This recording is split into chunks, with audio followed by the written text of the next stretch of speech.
We're starting out today talking about mental behavioral health, early childhood education and interventions, and the achievement gap. And this is very much relevant to the work of my office, the Office for Diversity, Inclusion, and Community Partnership, which is really about ensuring that diversity is embedded and inclusion are embedded in the policies, practices, and programs of Harvard to increase the representation of marginalized groups among our students, faculty, staff, but also recognizing that in order to do that, we have to have healthy children who have opportunities to grow and to achieve their potential to thrive and to become part of our workforce and our future leaders. So that for some of us, such as myself, who are pediatricians, as we look to the future, one day some of the children that we treat might be on the walls of this room. We're not going to talk about the pictures, but one day they may be represented among the pictures in the room. Leading today's discussion, the person who really pulled this together is one of our alumni fellows, but also an assistant professor of medicine and emergency medicine here at Harvard Medical School, and that's Alden Landry. He's an emergency medicine physician at Beth Israel Deaconess Medical Center, and he's also the founder of Motivating Pathways.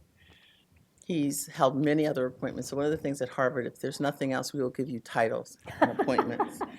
So he's also a senior faculty at the Disparity Solutions Center at Massachusetts General Hospital and an assistant director in my office, the Office for Diversity, Inclusion, and Community Partnership. Alden did his undergraduate work at Prairie View, his MD from UAB, his residency here at Beth Israel Deaconess Medical Center, but as a medical student, he also did part of the visiting clerkship here. He then completed the Commonwealth Fellowship and later was a Disparity Solution Aetna Fellow at Mass General. And that center is headed by Joe Betancourt, who is also an alum of the fellowship program. He's a researcher, an advocate, a strong mentor, and a real champion around issues of equity and justice. Dr. Alden Landry.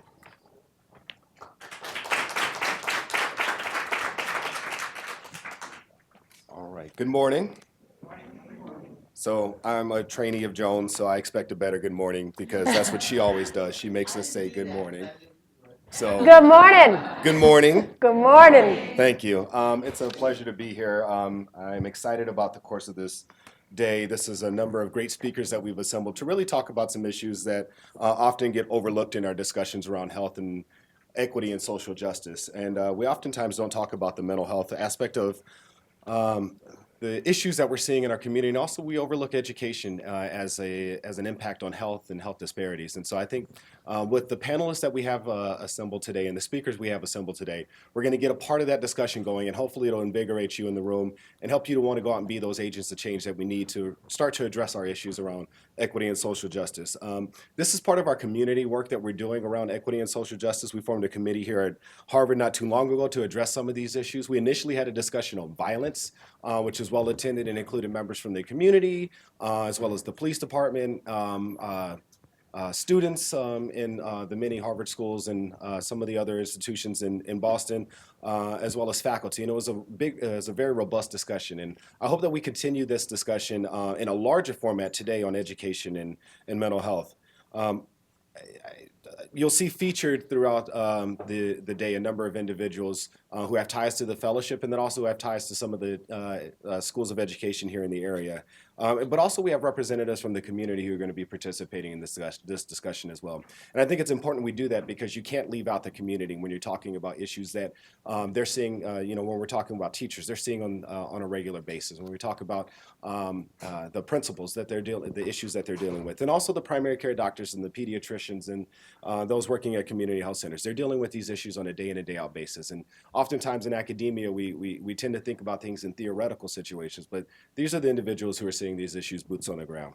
So with that, I don't want to speak too long, but I really want to bring up our first speaker because I think she's going to lead a great discussion and help us to really get a good kickstart for the day. So our first speaker for the day is going to be Nancy Rappaport. She's an associate professor of psychiatry at Harvard Medical School, and she's worked with Cambridge Public Schools for the past 23 years and actually helped to write the code of conduct for the students at the school.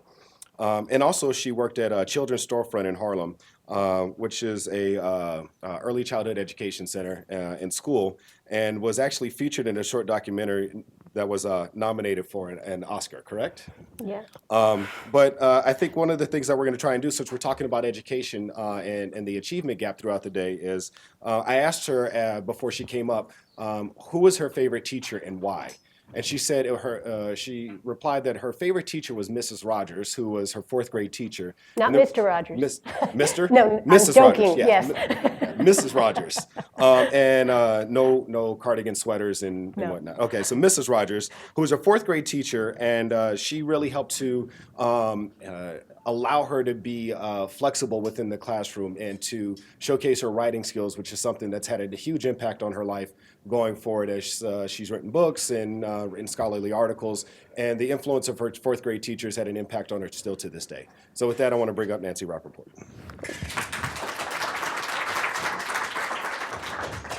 Great. Hello. So, I'm so excited to be here because what you have to do and what you have to offer to kids in schools is incredibly important. I had a chance just to briefly meet some of you at the tables, and if you're involved with public health, one of the things I'll be talking about is screening. And how do we do universal screening in school settings so that we can tailor to the needs of our children? And if you are a pediatrician or a child psychiatrist, what do we do so that we can streamline our response to kids in crisis in schools? So we have a fair amount to cover, but I'm very honored to be here. And I have worked 23 years in public schools. I worked in a school-based health center, which are where the high-risk need kids come, because I believe in access to mental health care. And right now, how many of you read the front page of the Globe before you slid into here? There was a front page article about the shortage of child psychiatrists and how brutally determined parents need to be able to find a child psychiatrist. But I think the other thing we want to be thinking about today is how do we utilize our resources in the community and as people in the medical profession to support kids in schools. So one of the things that I did was I asked a principal, what does she need from us as, it's telling us it's 9:30. Just in case you didn't know. What do we need as principals from, as a principal, what does she look to when she looks for mental health support? And I thought she was very cogent, and I wanted to share it with you because I think it's important to hold on to what educators need from us during the next 2 days. And she said, a good mental health clinician is like an angel of mercy, because what they do is they, first of all, help bring wisdom to complicated medical reports. And we all know that as docs and as psychologists, we often have a lot of convoluted language. And being able to streamline and translate that language to user-friendly for educators is incredibly important. The other aspect is a lot of, and we have Dr. Ward here in terms of her writing about families, and we have a lot of families who are alienated in schools. And as mental health providers, or as pediatricians, or just we need to help families feel at ease when they come into the school, particularly when you have kids that are violent or aggressive and volatile, and who a parent can feel under siege and marginalized. And we have a responsibility to help bridge that sense of alienation that can happen.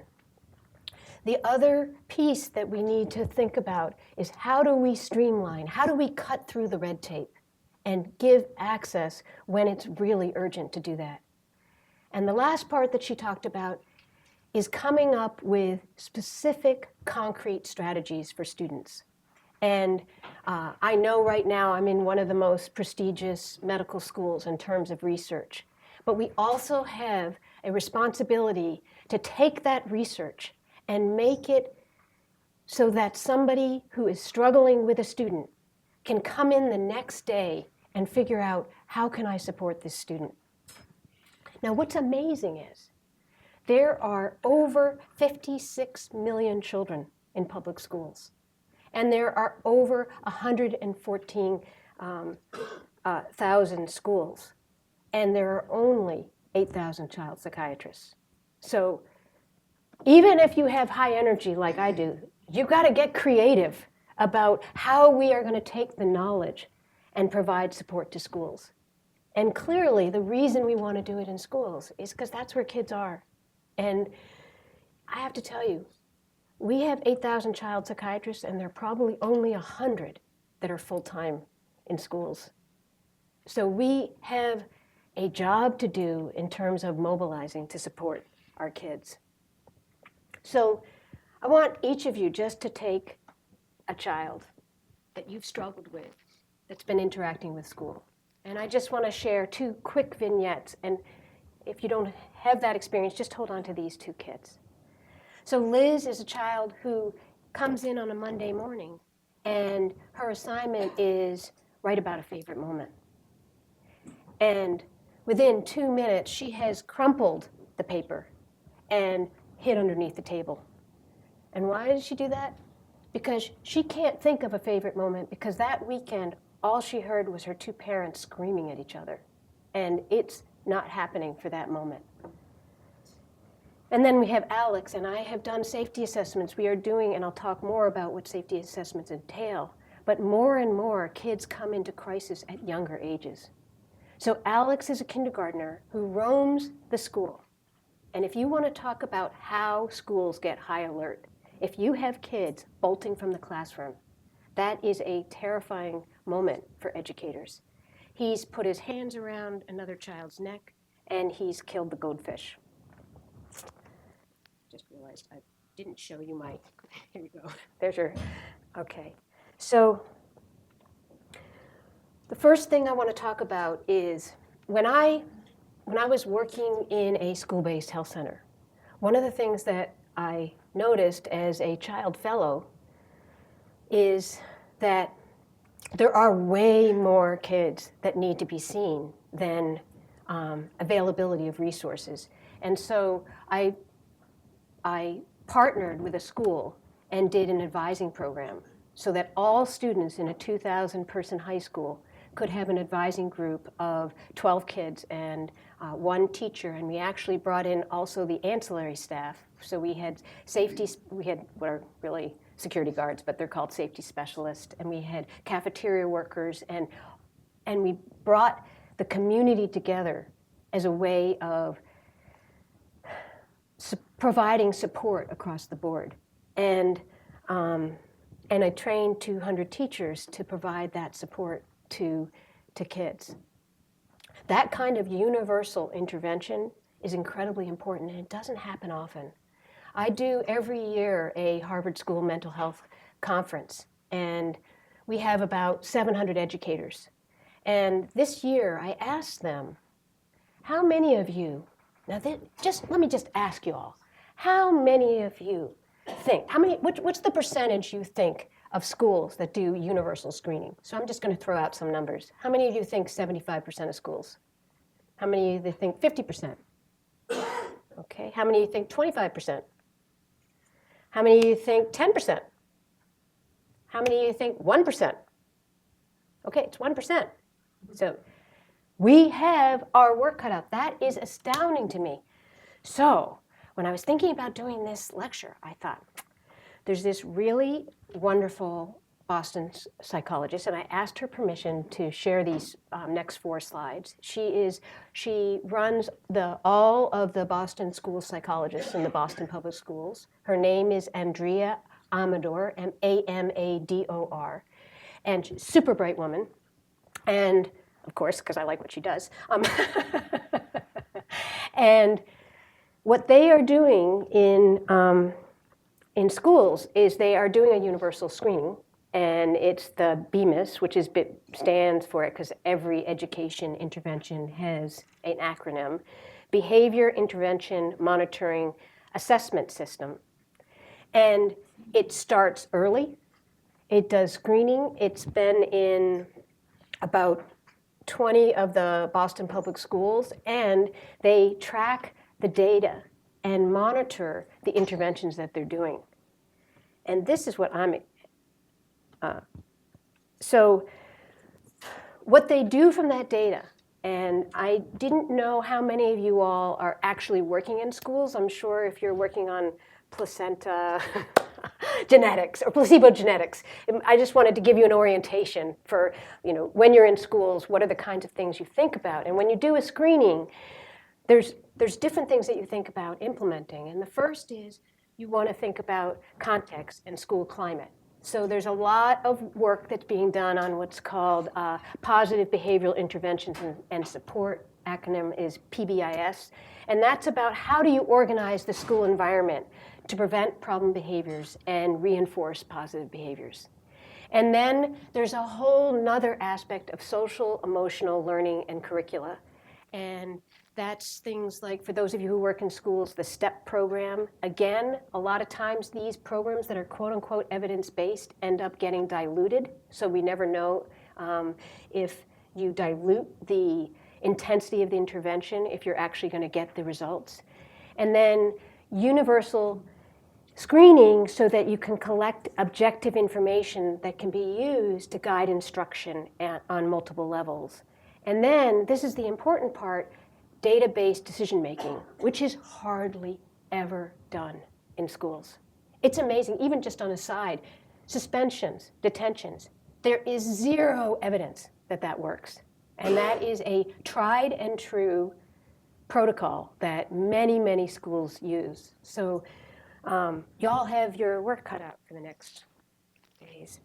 So this looked at, if you looked at where you wanted your zone of desired effects. So many of us who work in schools will do individual and group psychotherapy and don't do this kind of universal screening where we then build a program.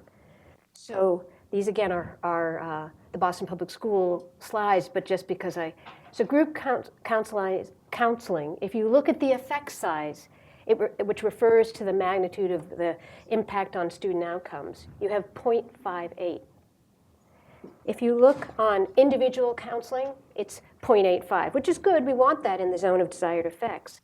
But if you look at the work that the Boston Public Schools are doing with these select schools where they're doing universal screening, what they show is, and this is a direct correlation to academic work, cognitive attention, 0.8. And if you look at the improvement in conduct, it's +1. So that means that you see a positive impact on the conduct. So what I find exciting about that work is it's telling us that using screening in a thoughtful way is helpful. But what I'd love for you all to think about is, if that's true, why isn't it happening across the board? Why isn't it being integrated?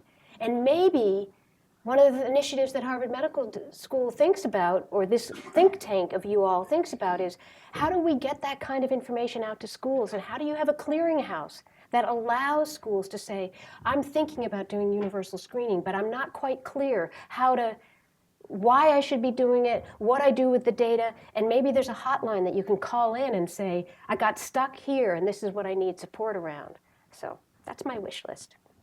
So the next piece that I want to talk about is skill training. And I'm talking about both kinds of skill training. I'm talking about skill training for teachers and skill training for kids. So this is really an alarming thing I'm about to tell you. 50% of teachers who work in urban areas quit within the first 5 years. That should be something that cries a national alarm in school settings. Because if we're losing 50% of our teachers, we need to be reflective about how do we nurture them? How do we provide them with the support? And let me tell you, from working 23 years in schools, the places where teachers get worn down is with a volatile student. with a student where teachers will talk to me about that they have pins and needles on the back of their neck or where they may have been injured. And we have to arm them with ways to be responsive to these kids and support them so that they can excel and keep high expectations, both for the teachers in terms of the training and also for the kids. So the other piece that we don't do very well is support kids in learning how do they manage their emotions when they're feeling overwhelmed. So I'm always thinking when I am writing when I'm thinking about writing is, where's a gap in the literature? And so I was worried about the fact that teachers don't always have support with really volatile kids. So I teamed up with a behavioral analyst. Are you all familiar with behavioral analysts?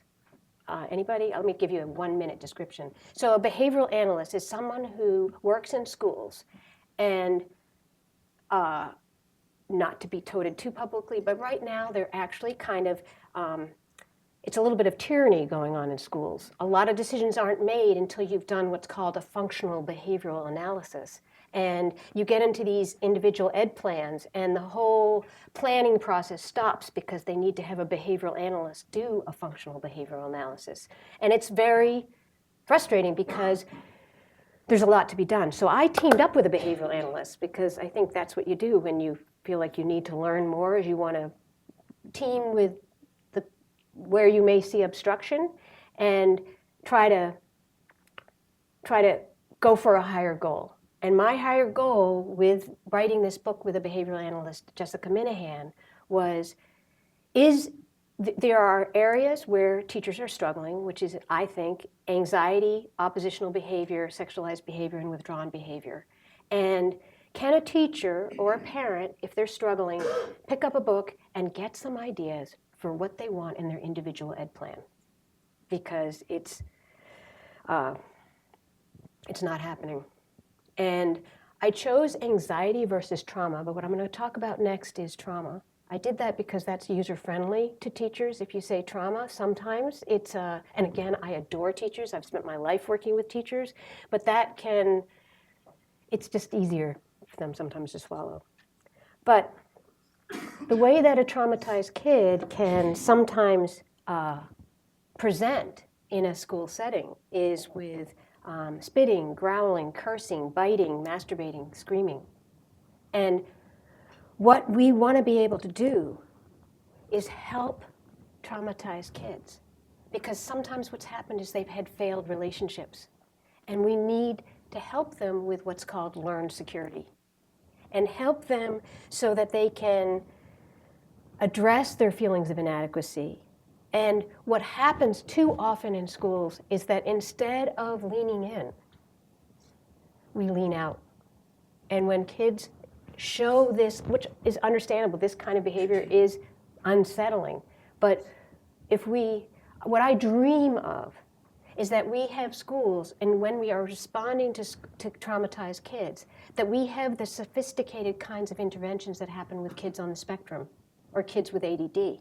And that this decade can be the decade of really trying to build responsive schools to traumatized kids.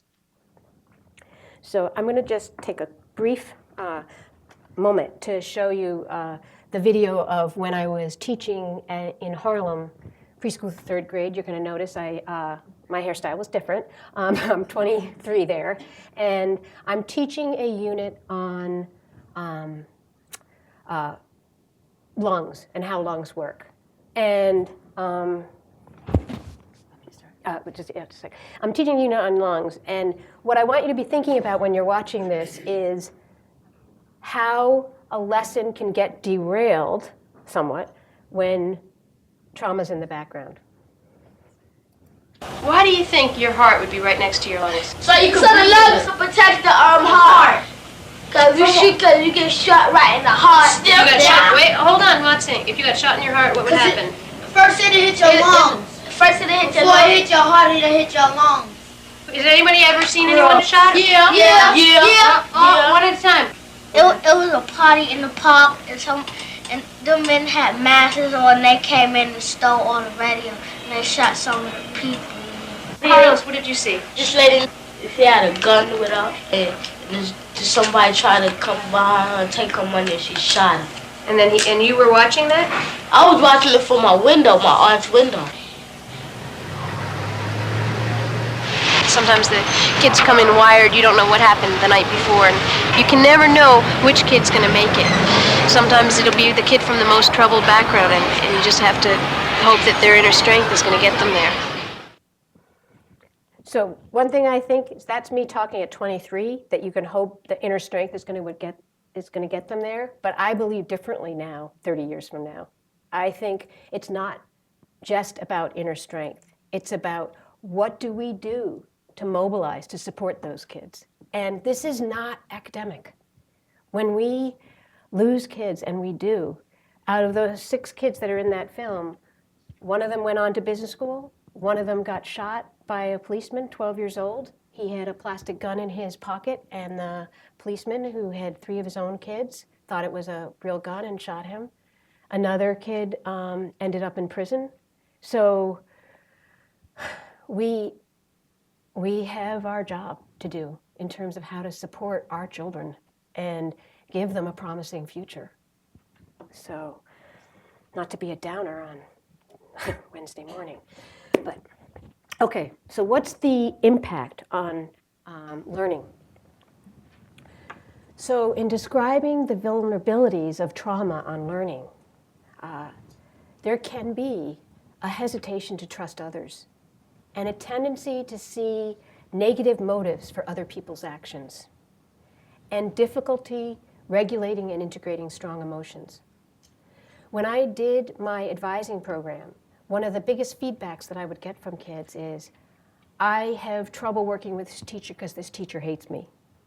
So that's something we need to both help on the side of the students and the side of the teachers about taking in, and sometimes it may be objective hostility, but other times where there might be room for misinterpretation. The other challenge that traumatized kids have is the difficulty of making sense of the hard times of the past and reducing their impact on their present lives. And this is one that I think is really important for us to think about. When you've had trauma often, there's a sense of searing shame, that somehow you're inadequate, and it's difficult to learn from mistakes. Now, if you think about reading, you have to make 100 mistakes to get a word right. So if you have struggling in the back that you can't make mistakes because you don't know what's going to happen to you when you make mistakes, it's going to be a barrier to learning. And what I would argue is that many teachers, like my 4th grade teacher, who are successful with kids, the foundation of that is building a relationship with the student so that they have the confidence to make mistakes. So our job is to help them with learned security. And that rather than managing behavior, what we want to be able to do is to assess their capacity for regulation and raise their awareness about when they are dysregulated and strategies that they can access. So this is to just give you the lay of the land. So many of you who may be pediatricians or in the emergency rooms, this is a startling finding, what I'm going to share with you, which is that out of 890,000 child victims who are reported to the Department of Children's Services, 564,000 of them are neglect. Not physical abuse, not sexual abuse. That's still equally as concerning. But what that means is that kids have learned that their needs may not be met by adults and that it's dangerous to be dependent. And the reality is, to learn, you have to be vulnerable and you have to allow yourself to be dependent to make that necessary step to independence.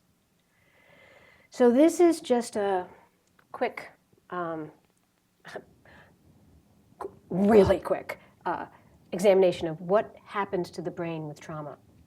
And the reason I show that is because we have a lot of understanding and empathy for kids who have ADD, and we have an understanding of where that shows up in the brain. And we, many times as educators, may look at misbehavior as willful. And what I want is for us to not see trauma as a death sentence or as permanent. I think that's really dangerous. And but that we understand that there are growth curves that are necessary and that there may be areas of the brain that are going to take more support to be able to move forward. So if we look at the 3-year-old brain without extreme neglect, what, I don't have a little red thing that's going to show you, but the ventricles there, if you look at the next picture, you're going to see with extreme neglect that you've got bigger, that black part, which are the ventricles there, and the architecture of the brain is changed, particularly in the 2 fear centers of the brain, the hippocampus and the amygdala, which are like the reptilian part of the brain, the primitive response of the brain. So it's saying that for many kids, the challenges as they come into school are going to be intense because they will have responses of growling, biting, screaming, which we need to begin with supporting them to find alternative ways and exit strategies when they're feeling overwhelmed. The other thing I want to talk about is the impact on learning in terms of memory, writing, classroom behavior, and relationships. A lot of people don't think about with trauma that can impact writing. But in order to write, you have to have great executive functioning. And that can be impacted with trauma. So what are the kinds of accommodations? My biggest concern, if any of you are working in clinics, ask to see the behavioral charts that are being used with kids. Because many times what's happening is they're asking things like follow adult directions, use school language, use a safe body. And little Billy is able 80% of the time to do that. But 20% of the time when he can't do that, it doesn't matter that you say, little Billy, I need you to follow adult directions and use school language. What we want to do is be able to equip our kids with skills and a strong relationship to coach them into a place that they can do that and build that into the behavioral plans. So one of the things that I've talked about in the behavior code is coaching teachers around drawing on some of the good work that behavioral analysts have done in terms of looking at antecedents. So looking at the behavior prior to the escalation. A lot of times for any of us who work in schools, when you get an incident report, if you get an incident report in the emergency room, it's going to be minute details about what little Johnny was doing when he was exploding, and very little attention paid to what was going on prior to the escalation. So I've worked with schools about setting up incident reports so that they include the antecedents prior to the escalation and talk about the consequences. And it's no surprise, and I give this cheat sheet to teachers, where are the places that kids struggle? And many times it's in unstructured times, cafeteria, recess, huge, transitions. It can often take 15 to 20 minutes to transition from the classroom to the cafeteria, a recipe for disaster. Writing demands, social demands, and novel events. So I'd encourage any of you who are working with IEPs, individual ed plans, to be thinking about these troubleshot areas and talking with educators about what do we put in place during these predictable vulnerable times. So this is a plea to those of us who are working with young children. Even though I'm a child psychiatrist, I can tell you we are over-medicating our kids. And we are not making the kinds of accommodations that need to be made in schools. And then we have students who come in who are aggressive, and maybe they end up either being labeled with bipolar or labeled with ADD, or given it, and this is what's a travesty, they're given antipsychotics. Disproportionate number of kids who are poor kids get antipsychotics. Really, this is not good. So I just wanted to give you a quick example of when I teach child fellows, how it comes down. So let's say we have a kid who's having a meltdown around 1 o'clock. So the parent gets a phone call. They're diagnosed with ADD, and they trashed the classroom because they had a meltdown.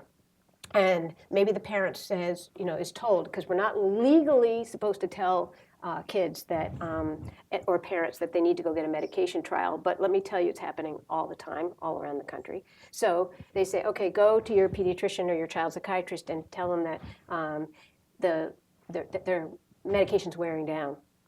So a good, well-meaning doc has a parent come in and report that the child is escalating and says to him, well, maybe what I need to do is add in an alpha agonist, or maybe I need to add in a mood stabilizer, or maybe I need to add in another stimulant. And to me, that's a travesty. Because it may be an opportunity where we can, and again, it's thinking about really big thoughts, like how do we redesign it so that docs have time to be coordinating with the school to get the kind of information they need so that they can make a logical decision that doesn't end up meaning that we have poor kids often on 3 medications and aren't addressing what really needs to be addressed within the school system. So this is just talking about how I work with teachers, and we'll try to help them with thinking diagnostically about when you have a kid like Liz, what's getting in the way of them being able to do the work. And that it's not always around the academics, but it may be around the emotional challenges that they're facing. So the next, I'm sorry, I forgot to tell you one thing. So this fair, you were all very polite. You didn't say, well, what's this random little acronym you have up here? Thank you. Well, I'm going to tell you. When I wrote the behavior code, we came up with an acronym, because everybody comes up with acronyms in education, like I said. And it was looking at function, so the function of the behavior, accommodations, interventions, and response. So a lot of times when you have kids that are escalating, teachers may say, administrators, that we don't want to make all these modifications because it's not fair to the rest of the kids in the class. Well, the reality is a lot of other kids, they are okay about there being accommodations because they know that the student needs more scaffolding. It's the rest of the adults in the world that are struggling with it. And if I had been able to come up with an acronym, would have probably put I first, because I think it's the interactions that are incredibly settling for kids and can help when children are struggling with mental health difficulties and dysregulation. So this is just a reminder that a lot of kids who have trauma, they're prickly. And they have a right to be it. It's a learned response to keep adults at a distance. And some of what teachers need and how we're going to be able to retain new teachers is by teaching them strategies about how do you lean in at a time when you might actually, it's really hard and your instinct is to move away from them when they need you the most. So there's a guy, Dan Hughes, who wrote this book called Learning to Settle, and I like his acronym, and I'm always borrowing from different folks. And his acronym is about PACE. Incredibly hard to do, y'all. Even telling teachers, try it the next time you have a fight with your husband. Or your partner. The first thing you do is pause. So you take a breather when you're really escalated. That's hard to do when a child is escalated or anybody else. And the other part is being playful and introducing humor. When you introduce humor, you release oxytocin, you immediately relax. So there's a fine line between humor and shaming. But some of us who can think about our best teachers know how they may have de-escalated tense situations by using humor. And then about being accepting, curious, and empathic. So then some of what, you think? Oh, 5 minutes. Some of what, I'm going to whip through that last part. So there's ways you can talk about language that can be used with kids who are escalated so that you can communicate acceptance, and ways that you can show curiosity. So the other piece that I think I would love you all to be thinking about is how do we think systemically about when kids are escalated and they come to the emergency room or they come to the pediatrician's room, and the question is asked, are they safe to be in school? And that is a nightmare for a lot of providers. And one of the things I've done a lot of training with my child fellows is how do we bring intensive resources to help educators think about that question in a way that is comprehensive and allows us to turn the trajectory with kids. And this would be a somewhat typical example, and again, would have for you all thinking about in the context of disparities. Lee was a student who had,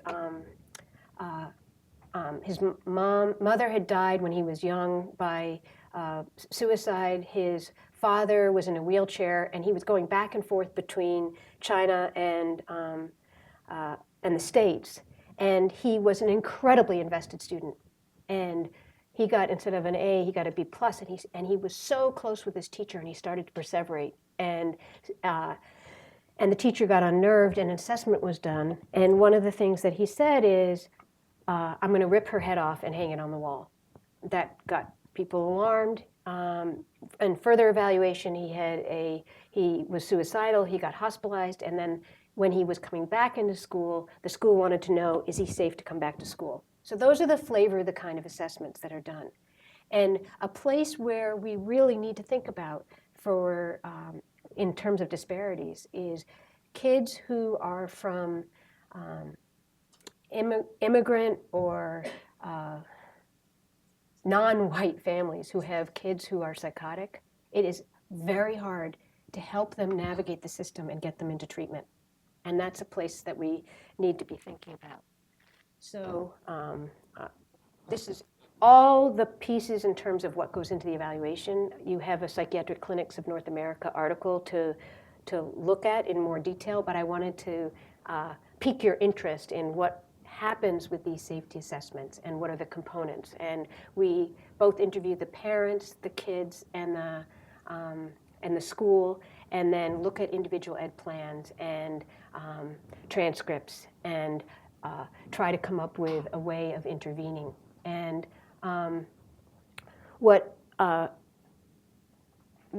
other piece about it is that these safety assessments draw on the work that's done by the Safe School Initiatives, which if any of you are doing any kind of clinical evaluations, I strongly recommend that you read the Safe School Initiative, which is the work that's been done by the Department of Education and the FBI to look at mass school shootings and helps with trying to hold the school environment from not overreacting. And another resource that I would, I'm just getting us to where we need to be. I would recommend for any of you where we're trying to help schools discriminate when are they overreacting and when are they underreacting, is Cornell and Sherris's work. And Cornell and Sherris took the Safe School Initiative and outlined it for schools so that both the kids and all of the staff are trained around what are the interventions for kids who we may be concerned about their safety and whether they're safe to be in school. And what they came up with was an incredibly important differential about transient versus substantive threats. So transient threats, which are the majority of threats, are when a kid says, I'm going to blow up the school because they're pissed off because somebody stole their basketball, and 5 minutes later say they're sorry. And substantive threats are the kids that you interview them and they say, hey, I'm going to take that kid down and there's nothing you can do about it because it's after school. And they help with the staff understanding that differential and how it's going to be responded. But the part that's important about this is if you do this systemic intervention, this is really important, detentions and suspensions for African Americans goes down. And I think that's because you are doing a systemic intervention that helps educators differentiate between transient threats and substantive threats. And there's a lot of room for misinterpretation often with threats. So I want to end with just a quote that I have from William Sloane Coffin, who was a reverend. A lot of times we need prayer in these times. And he wrote A Passion for the Possible. And he said, hope makes us persistent when we can't be optimistic, faithful when results elude us. Hope makes us persistent when we can't be optimistic, faithful when results elude us. For like nothing else in the world, hope arouses a passion for the possible, a determination that our children not be asked to shoulder burdens we let fall. So thank you for coming together and strategizing about how to maintain hope and come up with realistic interventions that can provide support for our kids.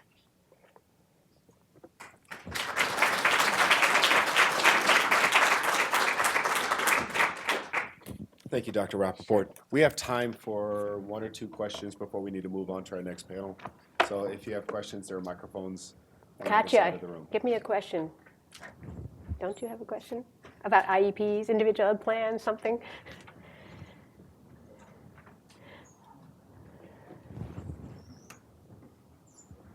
Dr. Rappaport, thank you very much. I think great presentation. Octavio Martinez, Executive Director of Law Foundation, fellow O2. You outlined and you identified a great deal of challenges in the system. But instead of drilling down and getting granular on any one of those, because any one of those we could talk about forever. Sure. Right? And we haven't really done a great deal of progress in this country in the last 30, 40, 50 years. Because it continues to be an issue. And in Texas, where funding of our educational public health system, system is abysmal, we have a $5 billion deficit that our legislature doesn't want to address, as an example. Mm-hmm. But what I'd like to ask you is, given your expertise and what you have seen, can you identify 1 or 2 policy changes that you, from your perspective, say, sure, if we did this, it would really make a great impact for our kids and for our school systems, and obviously sure, for all of us? So I would say triple the pay for teachers, if we could do that, even though we have a budget deficit, because we figure out how to spend money in a lot of different ways. I just had to say that. And I also would say figure out how to support teachers in their skill training, both in the what they're exposed to in their teaching training when they're getting their master's, and also really ramp up if we could provide, say, webinars that were easily accessible and invest in that kind of support for teachers. That might be a place where you could maximize your input in terms of trying to turn the trajectory. So, yes.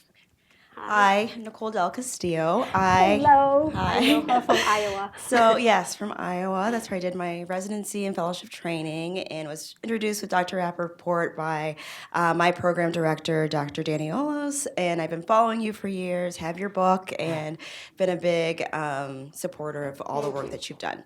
My question would be if you could speak about how to make that connection when you're in your clinical setting, how to make that connection with schools. Maybe you could speak about what you did with the Boston Public Schools, how you were able to kind of break down some of those barriers that often you can face sure, as clinicians. Thank you. So the question is, how do you do this efficiently? And I think the bad news is it is not efficient. But that being said, schools are starved. If you have 8,000 child psychiatrists and a child psychiatrist is willing even to spend 3 hours a week in a school, they will gladly pay for that because they recognize that a lot of out-of-district placements are done, particularly with kids with ADD and trauma. A lot of times over the years, I've done evaluation for minority students whose families are really worried about using a stimulant, and often will think, if my kid has been exposed to trauma, why should he be? Don't misdiagnose that. But sometimes that can make the difference between being able to stay in general ed versus going into therapeutic setting. So that's why I did my work in these settings, because I couldn't always get these kids they wouldn't go to see a psychiatrist or a pediatrician, even though you can't access sometimes psychiatrists. They'd be like, I'm not doing it because I don't. So there had to be a bridge of providing information even to get in the door for that. The other thing is that if you're being, oftentimes you might have families that come in and say, what I need is a letter to say that I need to be in a therapeutic school setting. And that's a real setup sometimes because there are a lot of good therapeutic schools and I do consulting to them, but a lot of times that means you're ripping a kid out of their school setting and you're putting them on a bus for 45 minutes. So if you give a call to the director of special ed with the permission of the parents and think about how to strategize and work collaboratively, again, sometimes if you're in a community for a long time, schools will pay for that because they understand that they need the support of community psychiatrists. So, but it's not efficient. It's not, and other thing that, again, if you're in a place for a long time, you can train parents to ask for a school cell number so that you can have, like I say if you have an emergency room and they get a call, we have a kid where we need to know if they're safe to come back to school, which is a really bogus thing because you can't predict violence anyway. But I talk with emergency rooms about saying, can we have the cell number of a school member so you can get context? Because inevitably what happens is the kid comes in and they're calmed down at that point and they're shipped right back into the school setting that's not working. So those are just a couple of quick thoughts. Yes, hi Katya. So thank you for a wonderful presentation. In terms of disparities, one of the questions that I have is, for example, I will have families who are very good about asking for support in IEPs, and they will ask me, can you help me connect with the school to ask them for these supports? I work with a lot of immigrant families who don't even know what an IEP is. Yes. So I think when I meet with them, I can advocate on their behalf. Yes. But thinking about all the other parents who don't have access to this information, what do you think, how can we reach them, I guess? That's the travesty. Which you have your finger on the pulse, and that's why I have been training child fellows and doing safety assessments, because you're right. If you're a white family and you know how to advocate, you will get the services. And if you are immigrant or African American and you don't know what your rights are, first of all, it's incredibly intimidating. I have an article, I didn't give it to you, but I can give it to you. You walk into these individual ed plans that are supposed to be team meetings, that's a farce. They're not team meetings, they're called intimidation meetings, because oftentimes there are 10 educators and 2 family members, and it's frightening. So if you are told to sign an individual ed plan, if you don't know what your rights are, that's one of the reasons why I wrote the behavior code. Now, granted, I don't know where it gets to, but I put everything on the website to be accessible. I talk to special ed advocacy groups to get the word out there about what you can be asking for support. And I always would encourage MDs when they're seeing kids and prescribing stimulants or see a kid struggling to get advocacy groups involved. Because if you have an educational advocate, it's a completely different ballgame. And that's a really neat idea if you had a public health campaign. If you were saying about where you could get bang for your buck, you'd piss off schools. But if you had a public health campaign about educational advocates and what they could do to help, that would be a really neat idea, Or you came up with 3 things that should be included for every kid who has anxiety, so that you could educate parents about what they should expect. Because guaranteed, if you have a kid who's anxious, they may have trouble with transitions, and they may have trouble with unstructured time, and you could come up, that's what we talked about in the behavior code, with a couple of different ideas that would be easily accessible. So I see there's one question. If you can make it a short question and a short answer so we can... Yes, I know. I'm so bad. I'm totally blowing your time management out of the waters. I'm a doctoral student in public health. My work is focused in Utah on adolescent suicide. And the really quick question is, number one, the connection between screening and triage. That's where things are breaking down. Basically, in Utah, all kids are being sent to the emergency department out of fear that, and the second question is, means. In Utah, the issue of guns is clearly that when you have a transient or a substantive threat, the impulsive behavior is leading to a fatal outcome in both situations. So can you talk about that? Oh my goodness. Okay, that was supposed to be short. All right. So first of all, Means Matters. That's a great website. If any of you haven't seen it, it's through Harvard School of Public Health, and it talks about with suicide. People ask why, but there's also the big question, what? And they have really good data on that piece. So that's what I would direct you there to explore that whole piece of it. And the second is universal screening and triage. Particularly in suicide, it's a huge problem. A lot of schools will refuse to do universal screening around depression because they're afraid that they will then identify kids that they're responsible for. So actually the Columbia Teen Screen, which David Schaffer did, has been closed down now because of, which I didn't even know until last week, but it was done actually in 2011, partly because of pushback.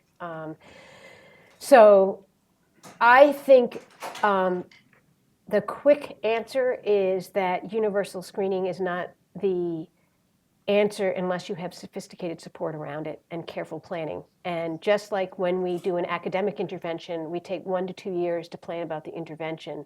I don't think you can just do universal screening and keep your fingers crossed. You've got to come up with community partners. You've got to come up with triaging. And at the same time, I would say, just really quick, that if you do that, you will create a holding environment. And when I did advising, everybody was worried that what would happen is that there would be all these kids that came in and talked about being beat up at home. And I was so convinced that I had a hotline to the Department of Children's Services and that's not what happened. Actually, what happened is when you created an environment that was a holding environment, all of Dunkin' Donuts was sold out around the local area because the teachers, you'd given them a structure to be supportive and engaged with kids, and there wasn't any open. So that's my quick answer. Thank you, y'all. I appreciate it.